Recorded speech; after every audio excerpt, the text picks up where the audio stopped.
Pour ne rien manquer, abonnez-vous maintenant. Eh ben, l'ambiance, elle est plutôt à l'insulte en ce moment. Emmanuel Macron, après sa victoire à la Pyrrhus, effectivement, ou pour ceux qui ne l'aiment pas, et sa victoire remarquable sur la réforme des retraites, eh bien, se dit, allez, il faut retrouver mon bon peuple, qui n'ait pas l'impression que je l'ai trop caressé à rebrousse-poil. Eh ben, on sait pas, ça ne marche pas très, très, très bien. Par exemple, hier, il était à Célestat, et c'est vrai que on peut reprocher beaucoup de choses à Emmanuel Macron, mais il va au contact. Il va au contact. Alors, il est bien entouré. Il y a les cartes de CRS, il y a ses gardes du corps, mais ça, c'est normal, il est président de la République. Il va au contact, seulement le contact, il n'a pas l'air très heureux de le voir. Écoutez. On n'en veut pas de ta retraite. Qu'est-ce que tu comprends pas là-dedans? On n'en veut pas. Non, mais on n'en veut pas de ta retraite, fou du cul. Oui, enfin... On n'en veut pas de sa retraite, on peut le dire. Après, effectivement, l'insulte fondamentale est-elle vraiment nécessaire? Non, je ne crois pas, mais ça ne s'arrête pas là. Il y a vraiment quelque chose qui se passe, et ça se passe partout, ça se passe même pour ses ministres. On le sait, Jean-Noël Barrot, l'autre fois, Jean-Noël Barrot, il voulait se retrouver, je ne sais pas où il devait y aller, mais enfin, il devait aller quelque part, et puis voilà, il n'a pas pu y aller. Et puis, Éric Dupond-Moretti qui annule ses visites. Il y a un problème, et ce problème-là, on va le sentir. Écoutez encore, toujours à Célestat hier, ceci. Voir que Cyril Hanouna a un président qui a un gouvernement aussi corrompu. Alors je me suis dit, il faut pas louper ça. Ne dites pas ça. C'est vous avez beaucoup de gens qui vous avez un gouvernement corrompu.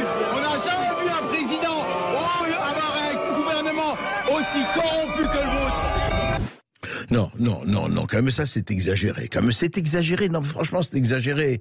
Gouvernement corrompu, certes, il y a un certain nombre qui sont, il faut bien dire, mis en examen, ça c'est vrai. Il y a des prises illégales d'intérêt, ça c'est vrai, des violences et harcèlements. Je parle des ministres, des anciens ministres, des détournements de fonds. Il y a des violences, il y a des dissimulations de patrimoine, il y a des conflits d'intérêts. Alors là, les conflits d'intérêts sont très importants. Quelques détournements de fonds, enfin accusation, parce que présomption d'innocence, d'abord. Enfin, franchement, quand on regarde la liste, on se pose des questions. Et surtout, au-delà de ça, ce qui m'amuse, c'est que un certain nombre de bonnes âmes médiatico-politiques, mais tous les présidents ont été comme ça, conspués, etc. Oui, mais pas de la même façon. Pas de façon aussi, effectivement, quotidienne, pratiquement, et répétée.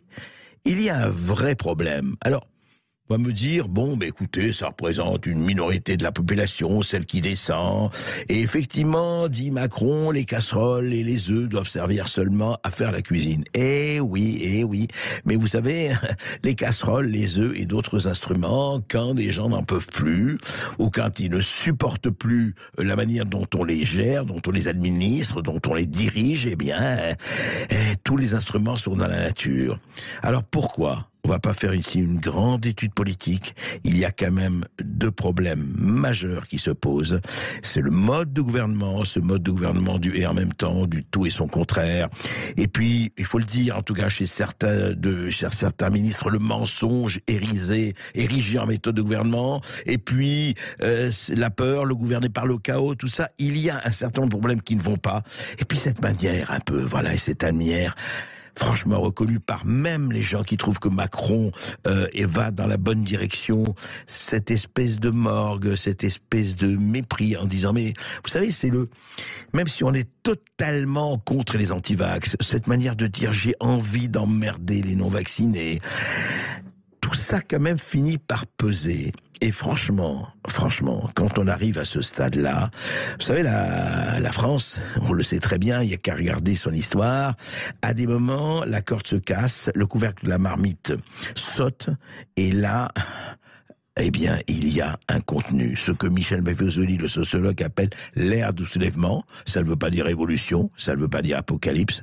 Mais franchement, avec tout ce qui se passe dans le monde, au niveau du pouvoir d'achat, au niveau de l'énergie, au niveau des prix d'électricité, et au niveau de tout cela, eh bien, peut-être qu'on a besoin beaucoup plus d'apaisement et d'essayer de faire comprendre en disant la vérité aux gens, en disant toute la vérité aux gens, plutôt que de les prendre comme des crétins qu'il faudrait laisser dans son coin, ne pas les faire mourir de faim. Mais vous savez, c'est toujours la même rengaine. On sait mieux que vous ce qui est bon pour vous, alors taisez-vous et laissez-nous gouverner. Ça pouvait marcher à un moment donné, mais ça ne marche plus du tout, sauf si l'on tombe en dictature, ce qu'à Dieu et à la Providence ne plaise. Allez, prélever, comme disait Michel de Diard, bientôt il ne nous restera plus que l'impôt sur les eaux. Et oui, on peut se poser la question, effectivement, parce que encore et tous les jours, ou presque, s'ajoute une nouvelle taxe. Alors c'est vraiment ça, taxer, il en restera toujours quelque chose, jusqu'au moment où il ne restera plus rien. Olivier Delamarche, bonjour. Bonjour. Bonjour Olivier Delamarche, vous êtes analyste économique, ouais. Vous êtes cofondateur de la lettre économique Les Incorruptibles. Et voilà, alors, ce qui s'est passé, c'est ce vote du Parlement européen sur cet ennemi, ce pelé, ce galeux, nous vient tout le mal, le CO2. Je croyais qu'il avait diminué, ou en tout cas qu'en France, il n'était pas le plus fort. Non, il est très fort, il faut le vaincre. Alors, qu'est-ce qui se passe? Qu'est-ce qu'ils ont décidé, ce Parlement européen, Olivier Delamarche? À partir de 2027, pour les particuliers, après pour les entreprises, il y a un autre calendrier, mais pour les particuliers, à partir de 2027, vous serez amené à payer une taxe carbone qui pourrait... alors je crois que Philippe Murer donnait l'exemple d'une famille de 4 personnes qui consommerait 40 tonnes de carbone par an, eh bien paierait 1800 euros de taxe carbone. Voilà, de 1800 euros par an, donc dans 3 ans, 4 ans, c'est 2027, hein, voilà. C'est demain, c'est ça. Voilà. Ouais. Donc et puis après, il est prévu que au départ le prix de la tonne soit imposé à 45 euros, mais la suite, on pourrait aussi débloquer les prix de la taxe carbone. On voyait le coup venir depuis un moment. Si vous voulez, après le pass sanitaire, vous avez le pass carbone, vous avez la taxe carbone. Au départ, c'était évidemment les sociétés polluantes qui étaient visées, et puis ils étendent ça aux particuliers. Pourquoi ? Parce que tout simplement, on sait que tous les pays occidentaux sont ruinés. Avec un taux d'endettement pas possible, etc. Donc il faut bien trouver de l'argent. Et là, c'est facile parce que, si vous voulez, c'est toujours sous principe écolo. C'est-à-dire qu'on vous dit, vous allez payer une taxe carbone, mais c'est quand même c'est pour aider la nature, c'est pour aider le monde à survivre. Et donc, évidemment, vous pouvez pas dire non, vous pouvez pas dire... Attendez, Olivier Delamarche, je peux dire non quand on sait le rôle aujourd'hui que joue le CO2, en tout cas dans certains pays, dans le réchauffement climatique. C'est-à-dire qu'il y a quand même quelque chose. Je dis pas que le CO2 ne pollue pas, mais le CO2, on en a besoin pour les plantes, etc. Mais enfin, le taux de CO2 en France, c'est 0,9%, c'est même pas 1%. Alors, au nom de quoi...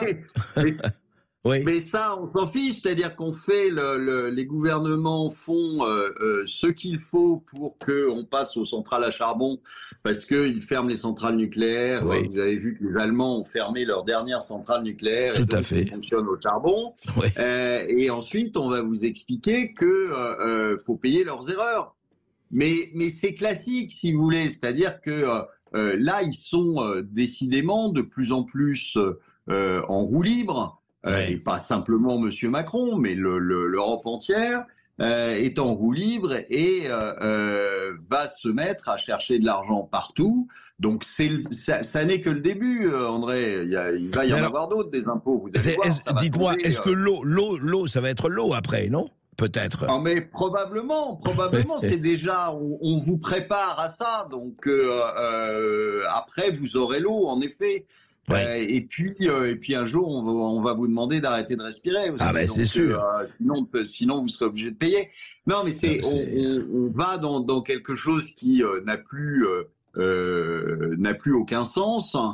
Simplement, ils sont, je pense, tous plus ou moins en panique parce que ils se disent que si les gens se réveillent, ils risquent leur tête. Donc partout, ils vont essayer de trouver de l'argent, etc. Mais c'est consternant parce que on paye leurs erreurs, on paye leur impréparation, on paye leur incompétence. Si on avait fait ce qu'il fallait, c'est-à-dire continuer sur le nucléaire, parce que ça ne dégage pas de CO2, donc vous pouvez avoir de l'énergie propre. C'est ce qu'on avait avant que Monsieur Macron commence à fermer les centrales, et puis que déjà Monsieur Hollande, hein, Fessenheim. Oui. Mais tout à fait. Enfin, je vous rappelle que qui était ministre de l'économie pendant Monsieur Hollande, c'était quand même Monsieur Macron. Donc tous les gens qui vous disent que ça fait 6 ans qu'on se le tape, non, ça fait pas 6 ans, ça fait 11 ans maintenant qu'on se le tape. Hein. Donc, presque 10 ans, etc. Oui, tout à fait. Mais dites-moi, en fait, Olivier Delamarche, moi, quand je vous entends et quand j'entends taxe, plus taxe, plus taxe, en fait, on retrouve la dîme, la taille et la gabelle de nos ancêtres de 1788. Hein. C'est un peu ça. Mais ça va être de pire en pire, mais on le sait. Enfin, je veux dire, il y a pas 36 moyens, si vous voulez, de continuer à garder les commandes quand vous êtes à ce niveau de dette, de désindustrialisation. Je vous rappelle que l'industrie pèse 9% du PIB, c'est-à-dire la même chose que la Grèce en France. Donc, alors qu'elle était il y a 30-40 ans, l'industrie était à combien dans le PIB français? On était beaucoup plus haut que ça. On était à peu près 30%, je crois. Enfin, ou pas loin. Oui, mais on a descendu, surtout. C'est ça qui est catastrophique dans l'état de la France, c'est-à-dire que vous n'avez plus d'agriculture, vous n'avez plus d'industrie. Mais on va se retrouver qu'avec des services. Mais on sait très bien que ça fonctionne pas une économie quand vous n'avez que des services. Donc vous n'avez plus de croissance. Donc évidemment, qu'est-ce qu'il faut faire? Il faut taxer.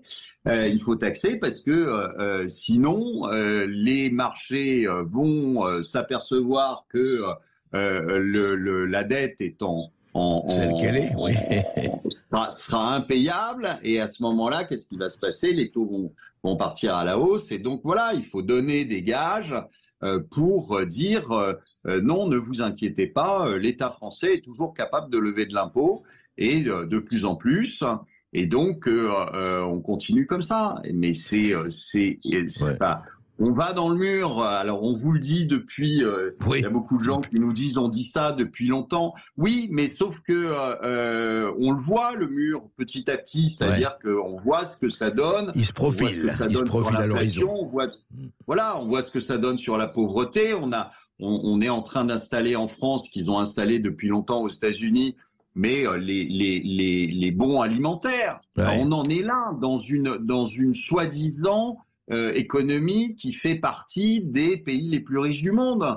Et on est là en train de distribuer des tickets alimentaires, des tickets de rationnement. Mais enfin, on est où là? Mais dites-moi, Olivier Delamarche, alors, le problème, c'est jusqu'à quand? C'est-à-dire, on peut dire, bon, écoutez, tant que les gens acceptent, qu'ils disent, on ne peut pas faire autrement, on n'a pas le choix, etc.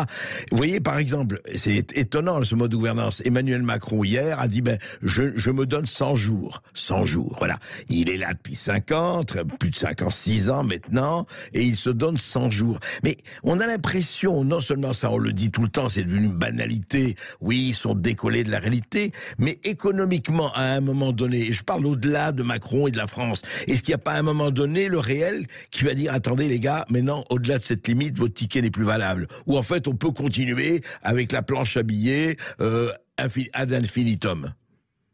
Mais en fait, on peut continuer parce que comme les gens en face ne comprennent rien, Vous savez, la culture économique en France, c'est quand même, bon, pas qu'en France d'ailleurs, mais c'est quand même inférieur à 0. Ouais. Et donc, vous êtes dans une situation où vous pouvez en effet tenir encore un bon moment parce qu'ils vont réutiliser la planche à billets. Vous avez vu ce qui s'est passé aux États-Unis, par exemple. Aux États-Unis, ils avaient mis 12 mois à descendre leur bilan, le bilan de la Fed de 600 milliards, ils ont mis une semaine à le remonter de 440. Donc ça veut dire qu'ils ont complètement retourné leur veste.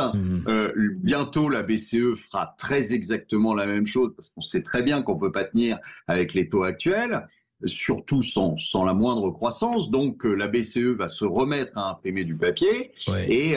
Mais tant que les gens ne comprennent pas ce qui est en train de se passer, tant que les gens ne réagissent pas, parce que en fait, on leur a vendu à coup de BFM et de LCI, on leur a vendu que s'il y avait de l'inflation, c'était à cause de l'affreux Poutine. On leur a vendu que cette inflation n'était pas du tout attendue, on ne pouvait pas le savoir, etc. Donc les gens, finalement, le croient. Et ne s'imagine pas que en fait l'inflation elle est simplement due aux actions ou aux non-actions de nos politiques depuis, et pas simplement de Macron, mais depuis 15 ans. Quoi. Mais une chose, Olivier de Lamarche, une dernière précision. Est-ce que ce que peut se permettre la Fed avec le dollar qui est quand même s'il y a tentative des de-dollarisation et le monde multipolaire, on va pas en parler longuement, mais ce que la Fed peut se permettre avec le dollar, est-ce que la Banque Centrale Européenne peut se permettre avec l'euro, avec autant de marge de manœuvre? Le risque, c'est que les Allemands, à un moment, disent vous êtes bien gentils, mais on va pas continuer à jouer avec vous. C'est un risque. C'est un risque possible. C'est un risque possible. C'est un risque possible. Maintenant, vous savez, la situation aujourd'hui allemande n'est pas si rose qu'elle l'était il y a quelques années. Hein. Ils ont un problème, c'est qu'ils sont quand même stratégie, si vous voulez, c'est-à-dire que tout tourne autour de la voiture, que la voiture en ce moment c'est quand même un sujet, donc leurs ambitions sont à la baisse, ils vont pas casser la baraque tout de suite, quoi. C'est clair. Alors oui, mais simplement ce qu'il y a, c'est que c'est aussi des gens pragmatiques, les Allemands, hein. C'est-à-dire que ils vont vous faire ils vont vous diviser une feuille de papier en deux, ils vont mettre avantages, inconvénients. Si les inconvénients commencent à dépasser de beaucoup les avantages, croyez-moi que ils vont vite réagir. Donc, je pense en effet que c'est un risque, et ça, la BCE le sait.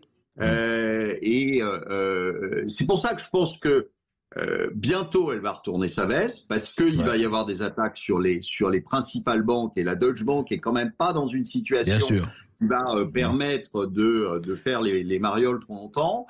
Donc vous aurez à ce moment-là un retournement de baisse de la BCE.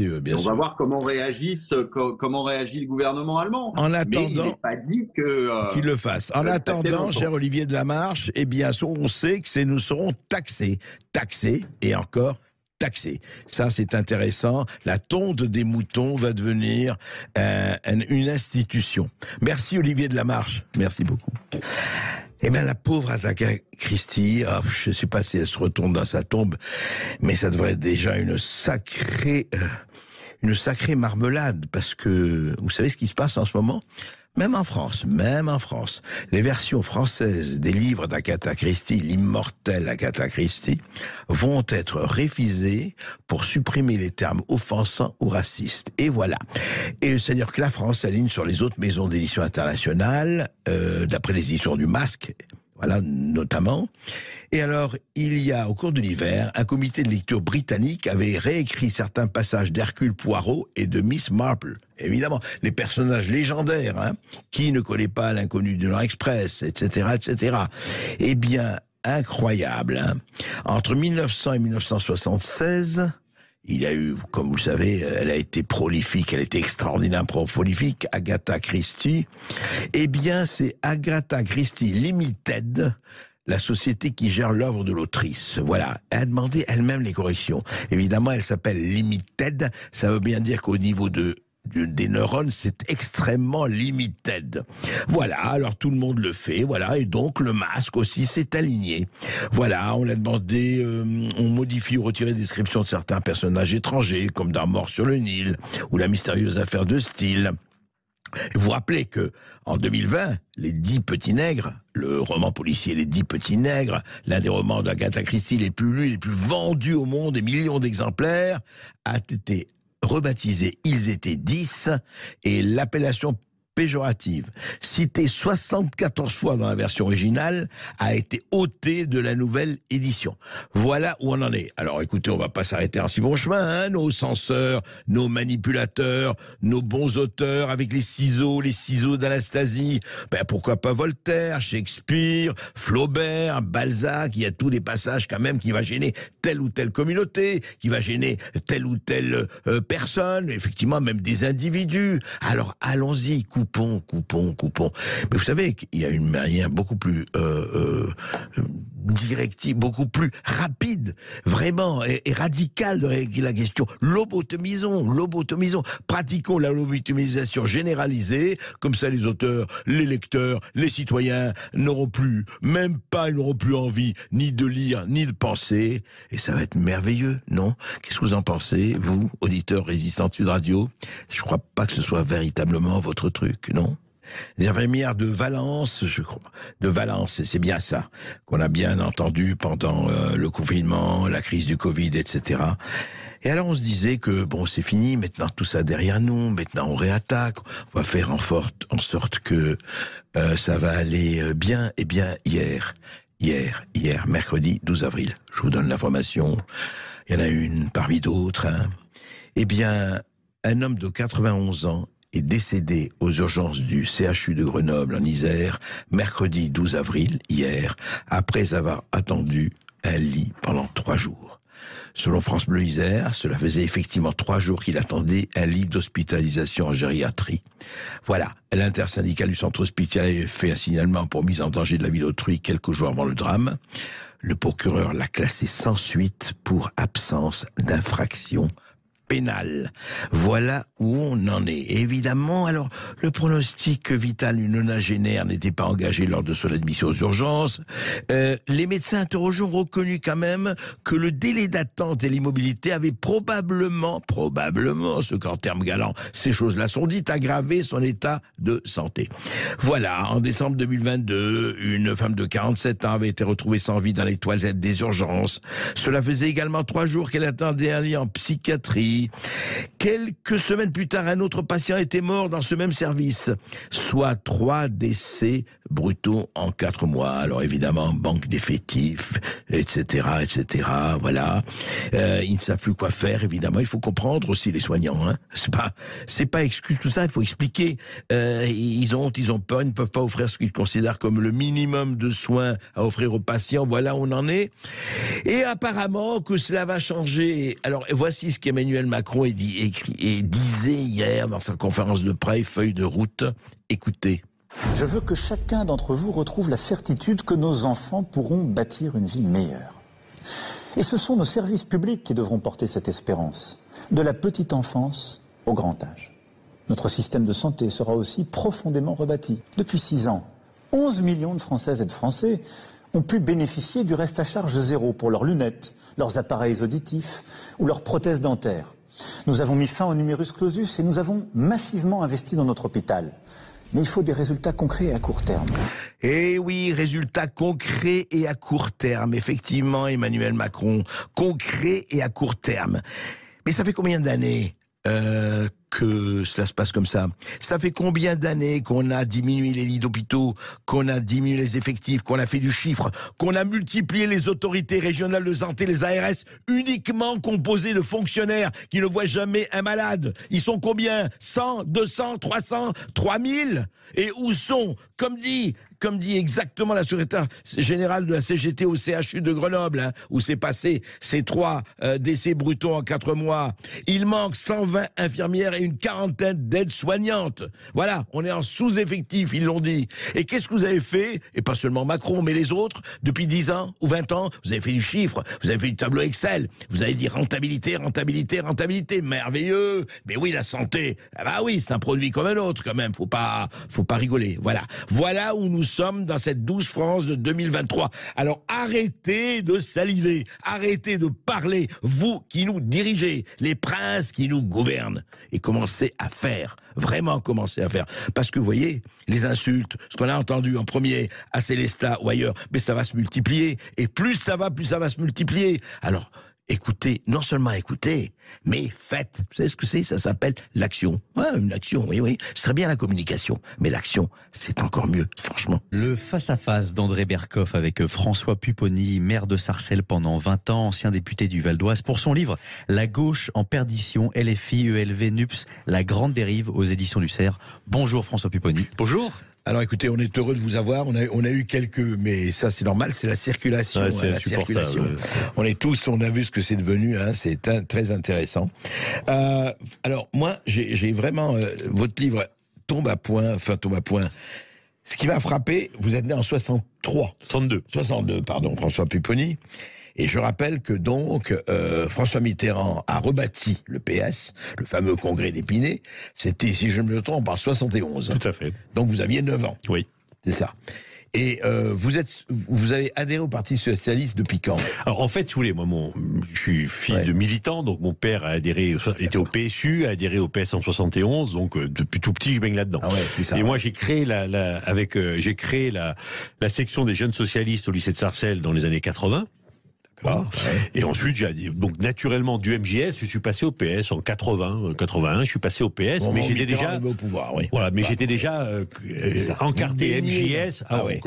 Donc moi, j'ai fait toute ma carrière au PS jusqu'à il y a 3-4 ans. Et alors, vous posez la question, évidemment, qui est une question fondamentale, parce que elle éclaire tout ce qui se passe aujourd'hui. Vous savez, vous parlez d'il y a 40 ans, et un peu plus de 40 ans maintenant. Et ce qui se passe aujourd'hui, et c'est assez fascinant, c'est qu'on se dit, et vous en avez parlé dans votre livre, vous dites, mais qu'est-ce que c'est que cette gauche? Je ne reconnais plus ma gauche. Comme Charles Aznavour ne reconnaît plus Montmartre, vous ne reconnaissez plus la gauche. Et c'est vrai qu'on se dit, au fond, c'est quoi la gauche? Et moi, la question que j'ai envie de vous poser, alors on va parler du livre et vous parler pourquoi, effectivement, un certain nombre d'extrémismes, extrêmement de dérives, vous ne les supportez pas en tant qu'homme de gauche, parce que vous seriez allé un peu plus Orwell que Mélenchon, disons ça un peu comme ça pour schématiser.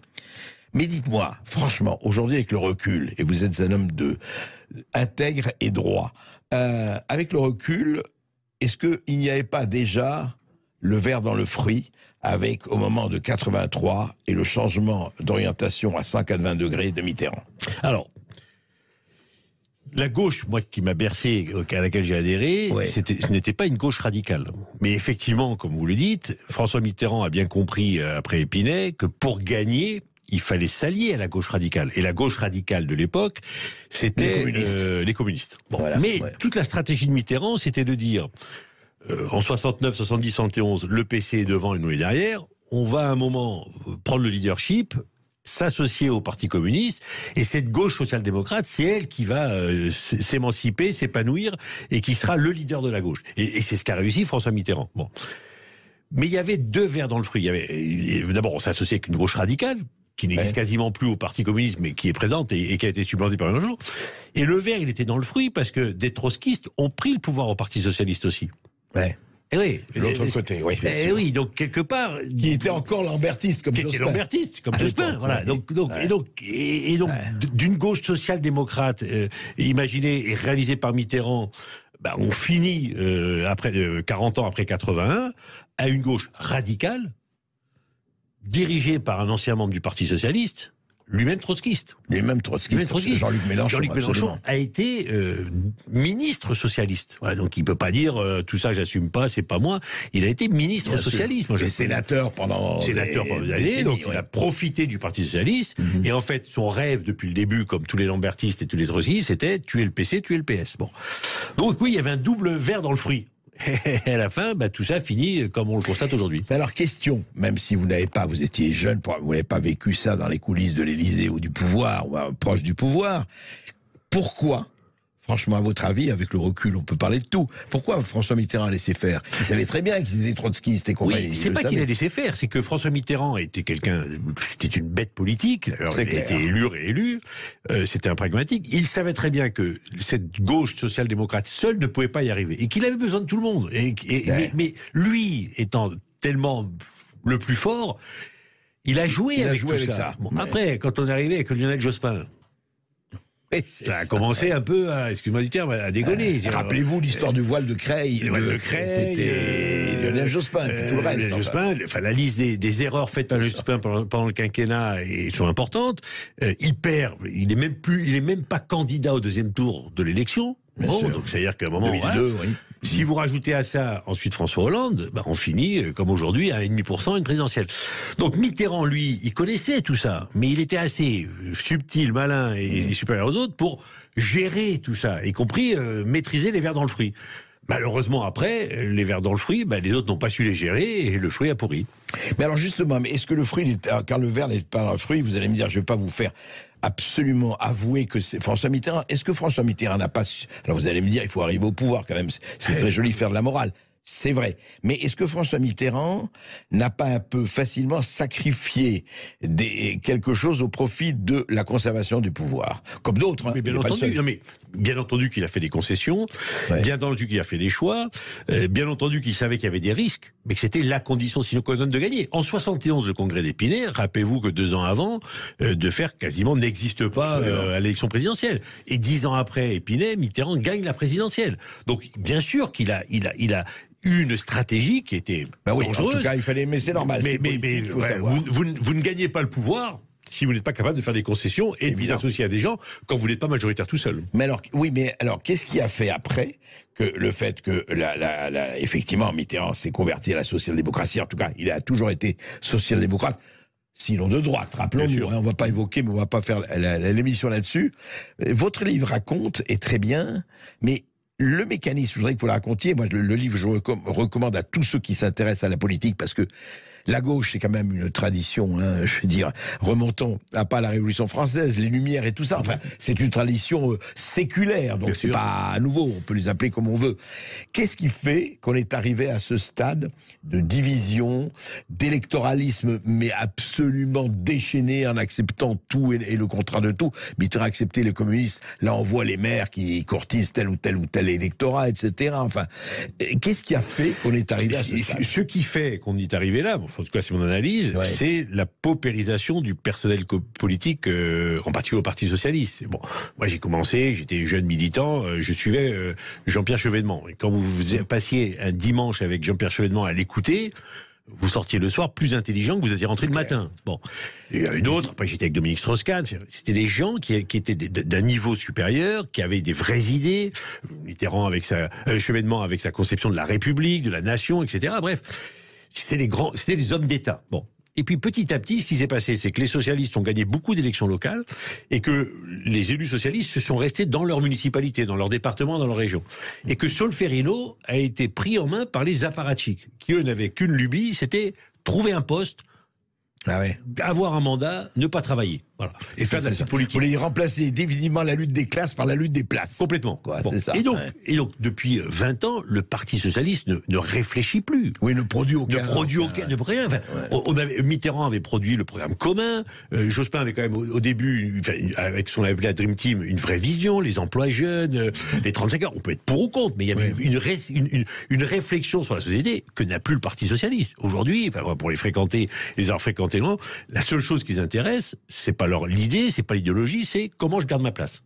Comment je continue à exister, moi, à titre personnel. Bon. Les idées, c'est au gré du vent. Bon. Lisez les programmes du Parti Socialiste, lisez le programme de Anne Hidalgo à la présidentielle, mais c'est édifiant. Enfin, il y a rien dedans. Enfin, c'est des banalités, voilà. Parce qu'il n'y a plus de gens qui réfléchissent. Il y a plus tous les réseaux qui étaient actifs à l'époque de Mitterrand, et y compris de Jospin, sur on réfléchit, on a une vision de la société, on essaie de l'appliquer, et puis on essaie une fois qu'on est au pouvoir, de mettre en œuvre ce à quoi on croit. La difficulté, c'est qu'une fois qu'on était au pouvoir, on avait du mal à mettre en œuvre ce qu'on avait vendu aux gens. Oui. Ok. Parce que c'est pas le programme commun qu'on a mis en œuvre. Mais il y a plus cette réflexion idéologique. Moi, je me rappelle avoir passé des heures, des semaines, des mois à phosphorer, discuter, proposer, ce qui n'est plus le cas aujourd'hui. Mais cette paupérisation dont vous parlez dans votre livre, François Pupponi, elle est due à quoi? Elle est due à quoi? Est-ce qu'il y a, je dirais, une baisse neuronale? Est-ce qu'il y a un manque de volonté? Est-ce qu'il y a un opportunisme électoraliste? Est-ce qu'il y a une lâcheté? Il y a quoi? Je crois qu'il est dû à deux choses. D'abord, les élites, en particulier les politiques, intellectuels, en particulier les élites intellectuelles, ont déserté la politique. Quand on dit les Français s'intéressent plus à la politique, il y a pas, tous les Français, y compris les élites. Les gens ont plus envie. Enfin, donc voilà. Moi, je me rappelle à l'époque, autour de Chevènement, par exemple, autour de ministre Strauss-Kahn, vous aviez des chefs d'entreprise, des énarques, des spécialistes. Et voilà, il y a des gens qui c'était du très très très haut niveau. Bon. Aujourd'hui, ces gens-là n'ont plus envie de s'amuser avec les responsables de la NUPES ou d'autres aujourd'hui. Ça les intéresse plus. Enfin, ils n'en sont pas là pour ça. Bon. Donc les élites sont parties. Donc en fait, ce sont quelques apparatchiks qui se sont retrouvés entre eux, tout seuls, qui se font plaisir entre eux et qui ne réfléchissent plus avec des gens qui ont des compétences. Donc, quand vous en êtes là, vous ne pouvez pas aller très loin. Et pourquoi n'y a-t-il pas eu à ce moment-là, à un moment donné, disons depuis les années 80, 90, 2000, je dirais pas une révolte des élus locaux, des maires, des gens qui sont à proximité, des gens qui sont sur le terrain, comme vous, comme d'autres. Est-ce qu'il y avait pas la possibilité ou...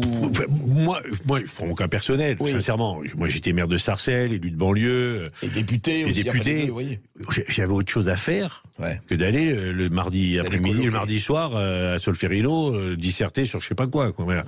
Il y a un moment, vous vous dites, je suis élu, je m'occupe de mes électeurs, je m'occupe de la banlieue, je m'occupe des gens en difficulté, je le fais concrètement. Quel intérêt pour moi d'aller à Solferino parler à des gens qui de toute façon n'en ont rien à faire. Voilà. Donc à un moment, les élus locaux se sont isolés de tout cela. Et c'est pour ça que quand on regarde vraiment, y compris ce qui se passe encore au Parti socialiste, des gens comme Carole Delga ou autres, ou les grands-mères comme le maire de Montpellier, ils disent non, le Parti socialiste, on doit le reconstruire de la base et pas forcément. Voilà. Mais effectivement, les élus locaux, ils peuvent pas être partout. Mais alors, est-ce que, très franchement, Hollande n'a pas joué aussi un rôle dans cette décomposition? Il y en a deux. Secrétaire général du PS. Mais bien entendu. Il a une responsabilité doublement historique. À la fois d'avoir dirigé le parti, et d'avoir un peu joué avec tout ça, mais lui dirigeait le parti en espérant être président de la République, ce qu'il a été, et puis après, en étant président. Voilà. Et les fautes qui ont été faites, et comment on a fini de s'isoler complètement des territoires, c'est la déchéance de nationalité. Là, on s'est coupé des quartiers. Là, les quartiers ont dit stop. Bon. Et puis, ça a été la loi El Khomri en fin de mandat, quand on n'a plus de majorité. Voilà. Et puis, ça a été... C'était le travail, oui. Et voilà. Et l'incapacité de gérer les frondeurs. Mais alors, justement, arrivons là. Parce que, alors, comme vous expliquez, là, je vais parler du peuple, enfin, du peuple des électeurs, disons. Comment vous expliquez, vous, François Pupponi, parce que Sarcelles, c'est un excellent... C'est un miroir qui réfléchit, comme on dit, à une feuille de température...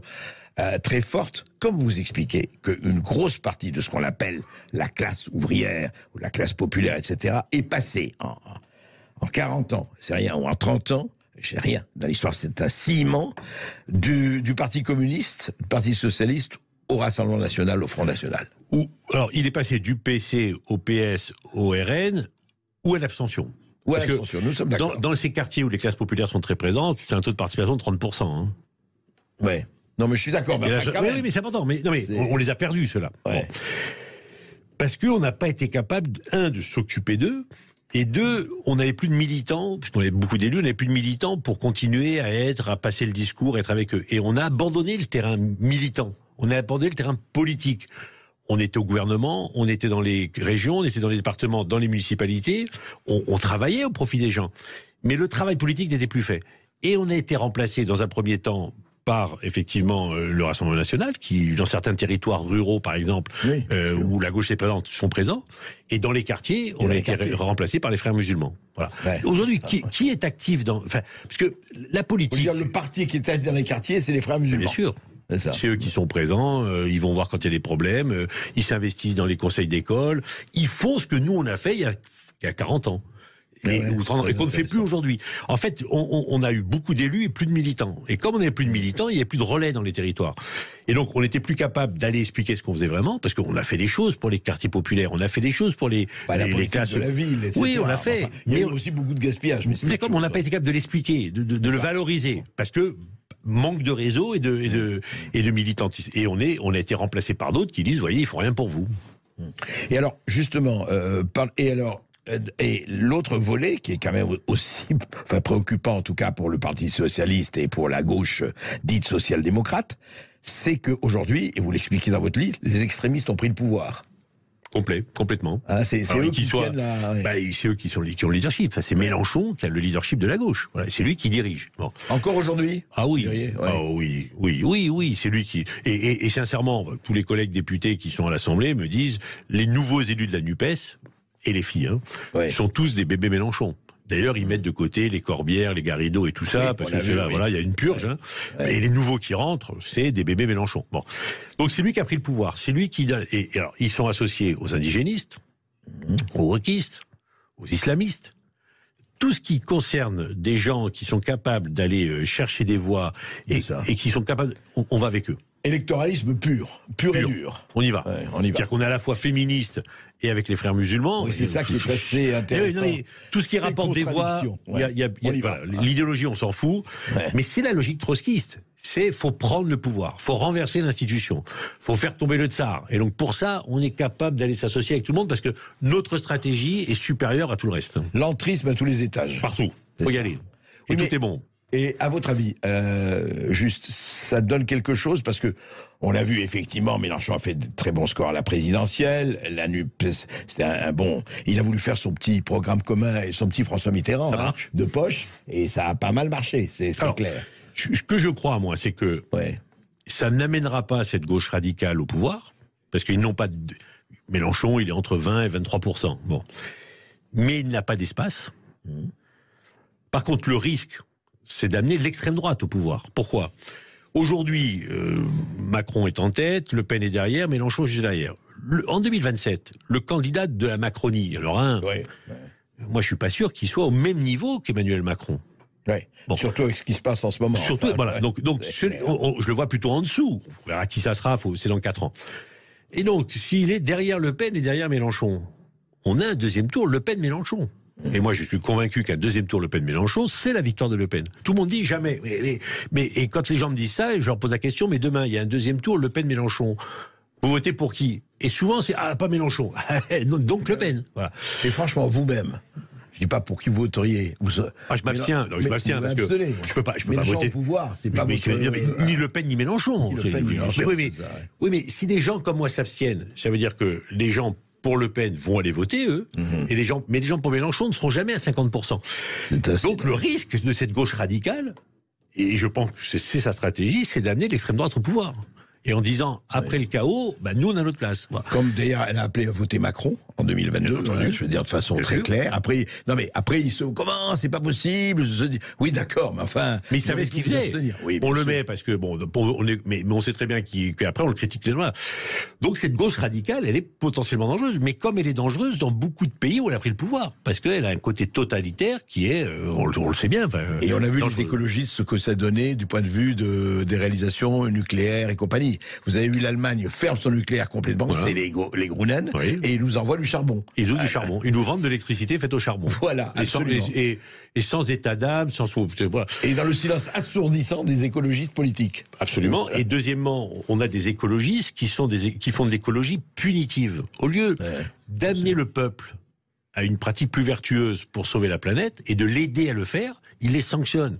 Entre guillemets, c'était salaud de pauvre, tu fumes, tu consommes, tu tues la nature, tu roules au diesel, tu vas voir, on va te pénaliser.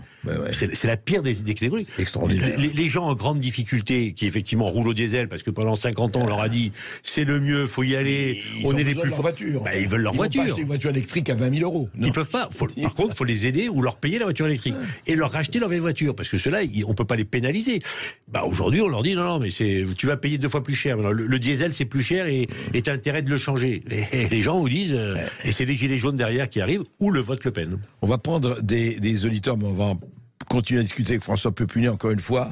Je vous recommande ce livre vraiment, cette gauche à la dérive. 0826 300 300, Lucien. Oui, restez bien avec nous. On se retrouve après une rapide page de pub et on accueillera Julien de Créteil. Vous continuez de nous appeler au 0826 300 300. Vous êtes bien dans le face-à-face d'André Berkoff avec François Pupponi pour son livre La gauche en perdition, LFI, ELV, NUPS, la grande dérive. Et on vous accueille au 0826 300 300 avec Julien de Créteil. Bonjour Julien. Bonjour Julien. Bonjour mon cher André, bonjour Lucien, bonjour à votre invité. Bonjour. Écoutez, je fais suite à votre livre, vous disiez perdition de la gauche, en fait, c'est une vraie question, mais j'ai envie de dire, c'est même pas le problème, en fait, parce que même si aujourd'hui, moi, je me reconnais pas vraiment dans la gauche, d'ailleurs, on se demande s'ils sont encore là, on les entend jamais. Vous, on vous entend sur les plateaux télé, mais des personnalités que je trouve personnellement intéressantes, même si c'est pas forcément mes idées premières, comme Madame Royal, on les entend extrêmement peu.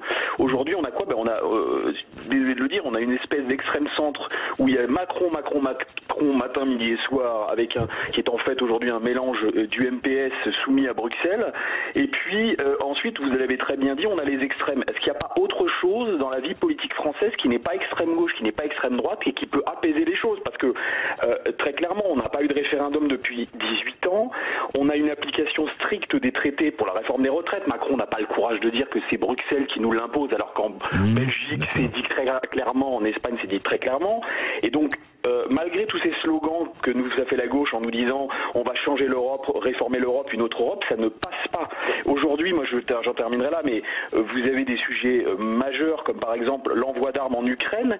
Le Parlement n'a toujours pas été consulté. Mais que fait la gauche? C'est là qu'on attendrait la gauche. On attendrait la gauche également qui demande des comptes sur Nord Stream. Personne ne demande des comptes sur des sujets aussi fondamentaux. Comment voulez-vous que les Français se disent bon bah la gauche peut-être que là ils ont des choses intéressantes à proposer. Merci Julien. Et puis enfin voilà, sur les élections, ça ne va pas aujourd'hui. On voit très bien que les élections ne sont pas adéquates pour que ce soit démocratique. Si je peux mettre, c'est un vrai sujet. Le vrai sujet, c'est que le parti qui devrait tenir ce discours-là, c'est le Parti socialiste. Bon, mais le problème, à partir du moment où Olivier Faure s'est associé, baissé la tête devant Jean-Luc Mélenchon. Et quand vous dites la tête, vous êtes indulgent. Oui, il y a plus. Et or, on aurait pu faire un autre choix. D'ailleurs, à un moment, Bernard Cazeneuve, qui pour moi est le seul qui incarnerait cette gauche-là aujourd'hui, a voulu, y compris se présenter à la présidentielle, on lui a fait une fin de non-recevoir. C'était tout de suite non. Parce que la stratégie, c'était bon. Effectivement, il manque une voix de la social-démocratie capable de... Aujourd'hui, elle n'est pas incarnée. Je répète, le seul, c'est Bernard Cazeneuve, mais il n'a pas de structure, pas de parti. Oui, c'est vrai, mais ce que dit Julien, c'est intéressant. Pourquoi la gauche s'exprime pas sur Nord Stream, sur la vente d'armes, sur Bruxelles, etc. Alors, ils sont tous, effectivement, européens. C'est très bien d'être européen, mais cette Union européenne, alors parce que Mitterrand parce qu'ils n'ont plus d'idées, ils n'ont pas de vision. Enfin, le problème, il est là, c'est que comme cette gauche-là ne travaille plus depuis 20 ans, elle n'a plus d'idées. Elle n'a plus. Moi, je maîtrise un peu, j'essaye de me renseigner avec des experts, de comprendre, etc. Mais eux n'ont plus d'idées. Ils prennent. Donc ils ne prennent pas position parce qu'ils en prennent quand ça peut être un moment populaire. Dans le sens du vent, et que ça peut leur rapporter un peu de notoriété. Voilà, c'est tout. Mais ils ne le font pas par conviction. Lucien. Merci beaucoup, Julien. On accueille Jovan de l'Essonne. Bonjour, Jovan. Bonjour, Jovan. Oui, bonjour à tout le monde, bonjour à vos invités, bonjour à Monsieur Berkoff, et surtout merci pour votre émission qui est une vraie bouffée d'oxygène aujourd'hui. Merci. Et donc moi, je souhaitais simplement porter un bémol sur ce qu'a dit votre invité par rapport au fait que les électeurs de Mélenchon allaient permettre d'ouvrir la porte à l'extrême droite. Je trouve ça un peu fort parce que, je veux dire, moi, je votais pas, j'étais pas du tout attiré par la politique, et j'ai peut-être été séduit à tort ou à raison, je sais pas, par les discours et le programme de Mélenchon, mais je trouvais qu'il tenait la route et qu'il pouvait apporter beaucoup d'un point de vue démocratie. Donc je trouve que voilà, c'est un peu fort de Cacao de dénigrer tout son programme et qu'il y a derrière il y a beaucoup d'électeurs qui croient en son programme. Alors qui n'est pas l'ambiguïté. Moi je suis en désaccord avec Jean-Luc Mélenchon ce programme, mais ce que je dis, c'est qu'aujourd'hui, au premier tour d'une présidentielle, il est entre 20 et 23. C'est les scores qu'il a fait. Et il est très très proche d'être sélectionné pour le deuxième tour. Bon, ce que je dis moi, c'est qu'un deuxième tour, Jean-Luc Mélenchon, Marine Le Pen. Je suis quasiment convaincu que c'est Marine Le Pen qui gagne, parce qu'il y aura plus d'électeurs qui iront chez Le Pen que chez Mélenchon. C'est mon analyse. Donc ce que je dis, c'est que cette gauche-là, elle risque électoralement d'amener l'extrême droite au pouvoir. Oui, Voilà. mais le problème, c'est qu'il n'y a personne d'autre. Ben, S'il y avait une personne de gauche qui pouvait être au second tour... Oui, mais un deuxième tour, Le Pen-Mélenchon, je le dis à votre auditeur, c'est ce que vous pensez, amusez-vous de demander autour de vous, et pas forcément à des électeurs, mais à des gens, tu fais quoi s'il y a un deuxième tour Le Pen-Mélenchon? Et moi, je suis très étonné de la réaction des gens qui disent Mélenchon, non. Ou alors on s'abstient. Ou alors on s'abstient. Mais les gens, oui, mais donc ça veut dire que les gens de gauche s'abstiennent.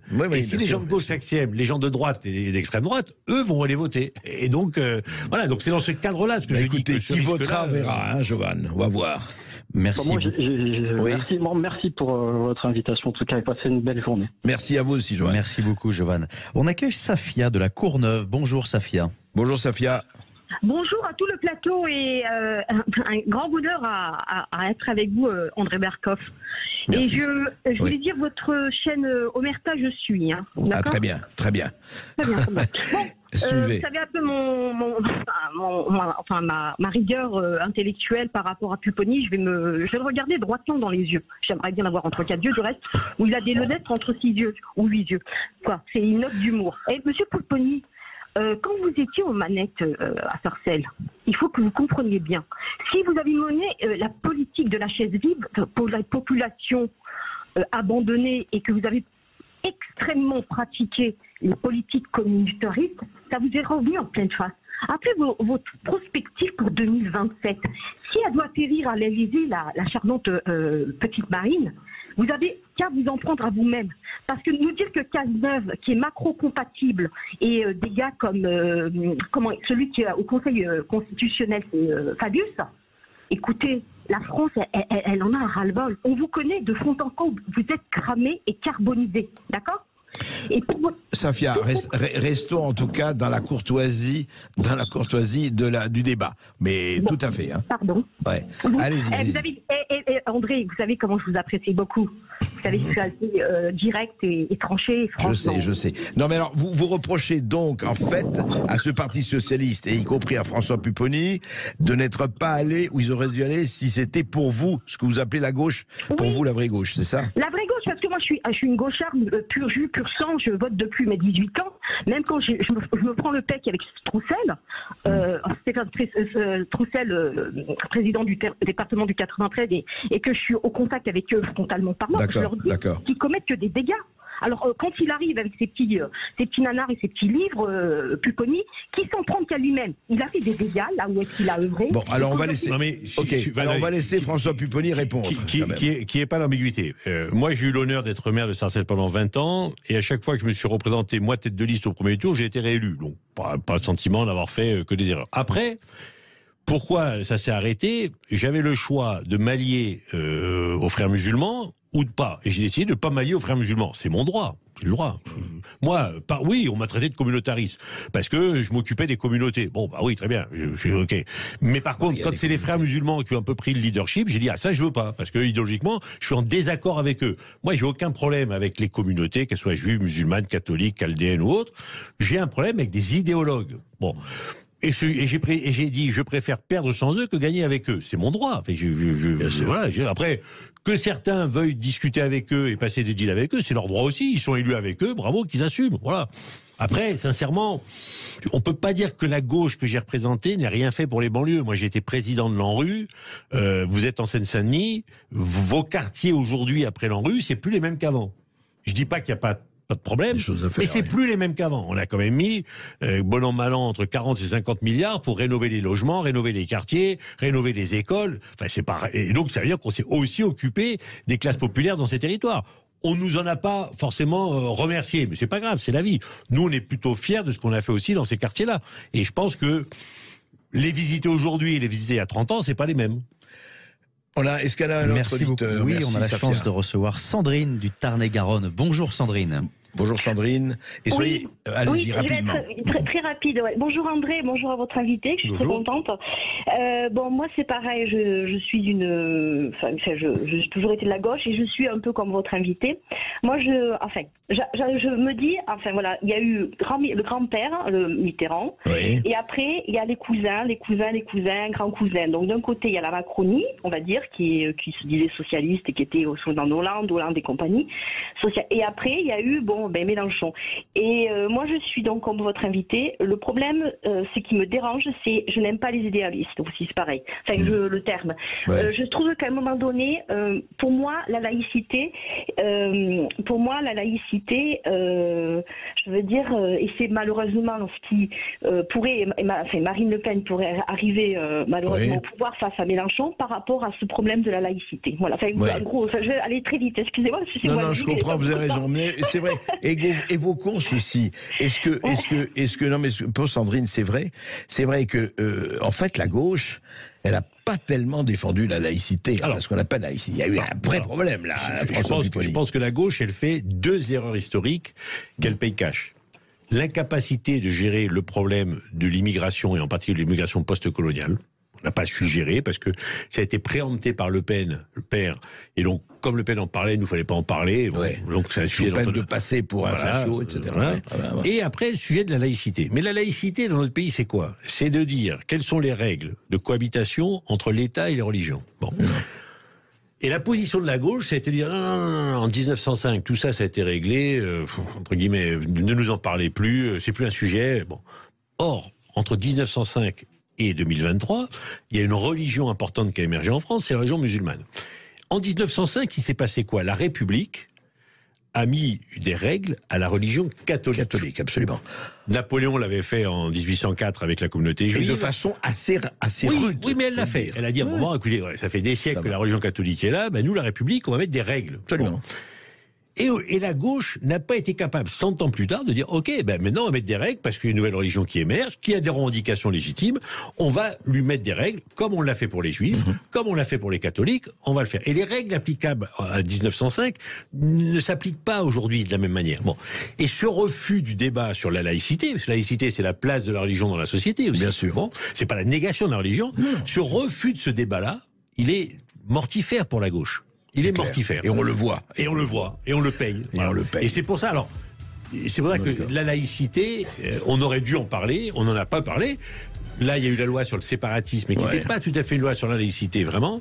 Et je pense que c'est une des erreurs historiques de la gauche. Ça a été le circuler, il n'y a rien à voir, il n'y a rien à penser, c'est vrai. Alors que d'autres voient qu'il y a à voir et à penser. Et à penser ce qu'il y a à voir. Merci, François Pupponi. Merci beaucoup, chers auditeurs, d'être toujours aussi nombreux à nous écouter. Et merci beaucoup à François Pupponi pour son livre La gauche en perdition, LFI, ULV, NUPS, la grande dérive aux éditions du CERF. Tout de suite, l'émission de Brigitte